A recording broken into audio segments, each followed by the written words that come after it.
ఉద్యోగానికి వెళ్తున్నా, ఒకరోజు పనికి వెళ్తావు, మరొక రోజు పనికి వెళ్తున్నా.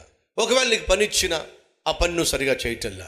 ఫలితంగా నీ ఇంటికి నువ్వు పట్టుకెళ్లాల్సినటువంటి జీతాన్ని నువ్వు పట్టుకెళ్ళలేకపోతున్నావు. సహోదరి సహోదరులు, నువ్వు ఏ పని చేస్తున్నా ఇతరుల కంటే మిన్నగా చేయాలి, ఇతరుల కంటే భిన్నంగా చేయాలి.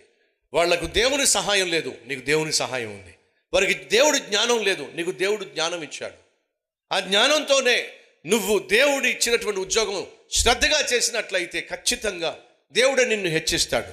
బద్ధకస్తుని దీవించటం కానీ, బద్ధకస్తుని హెచ్చించటం కానీ ఇప్పటి వరకు ఎక్కడా కూడా మీరు చూడరు, బైబిల్లో అస్సలు చూడరు.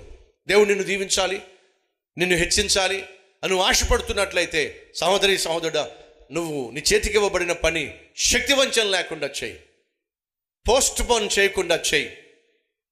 నీ పై యజమాని నిన్ను చూసినప్పుడు, భలా నీలాంటి వాడు మా కంపెనీలో ఉన్నాడు కాబట్టి